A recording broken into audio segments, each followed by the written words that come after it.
Hey everyone, JagTagger93 here with another Doom WOD review. This one's a good one. This one is called What Dwells Beneath by Neil Forshaw. Neil aimed to make a WOD that was very atmospheric and one that started off really dark and really slow, and with tension that'll slowly build up over time and deliver a really good, engaging experience, and for the most part he succeeds. I really like the pace of this map. I love the ambience to it, and he's using native assets from the original game. Again, from Doom 1, not even Doom 2, but Doom 1. And he does make a very, very convincing UAC type base facility. I guess in the side of a volcano, there's a lot of areas and whatnot, but it all flows together very nicely. The textures all seem pretty uniform. It seems like a realistic tech environment.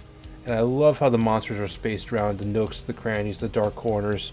I love the whirring machines, the whirring of doors going opening and closing, and how the map starts is brilliant. You enter the facility, it's very dark, but you're hearing these doors open, you're hearing machinery in the background, and you really get the sense that you're being watched.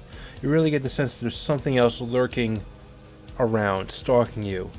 And there's some really great, memorable moments too. I really enjoyed this spot with the blue key. You grab the blue key, and it's in this area where there's all these pinkies behind bars that can't get at you.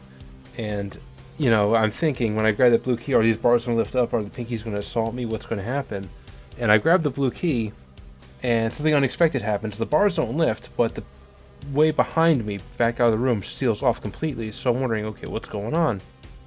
I'm clicking around, I'm knocking on walls, looking for a switch, nothing. And then I hear the pinkies growling, and then their death grunts, and then they die, and then the path opens. I'm not really sure what killed them off. Either they were crushed in some sort of crusher trap, or something big and menacing picked them off. Really creepy, really nicely well done. I really love that moment there. That was really cool. I also really love the moment where you find the chain gun. The chain gun is in a room with a Hell Baron. Not a big deal. I had enough shotgun shells to take him out, but still, you know, it's an obstacle, whatever. Couldn't really get at him though because the door is locked. So you go on your way, you come back, and when you come back through that way, the door is now wide open, chain gun's accessible, but the Hell Baron is nowhere in sight. You do run into him though at the very end of the map. And on Ultraviolence, there's twin Hell Barons, you know, the old Bruiser Brothers waiting for you at the very end of the map, along with a lot more enemies. Now, the difficulty of this map isn't really too bad. It feels like one that should be a lot harder, but there really wasn't a lot in the way of traps. Navigating the dark corridors really wasn't that bad. The author does use lighting, just enough to guide you, and it's really ingenious how the author was able to guide player progression through this map using items, little tricks, little flickers of light, and even enemies and sounds. And I never really felt lost at all whatsoever while navigating this environment. I really could have, but I really didn't feel lost at all. I think I got a little confused early looking for the yellow key, but I was able to figure it out pretty quickly. And yeah, it's a pretty good map, and as you are wandering through the facility, doors will open, enemies will enter in, and you will always have stuff in your way going from point A to point B, and it's a very, very good experience, very tight. Now, the darkness, for the most part, isn't really much of an obstacle, except around where you find the red key. That part was kind of annoying, because where you find the red key, you're on these platforms, and if you fall off, you end up falling into a kind of a death trap. And it's pretty easy actually to find your way along the path, but if you get careless and slip off, you'll die. And I only died twice playing this map, both times being to this this fall, as it were.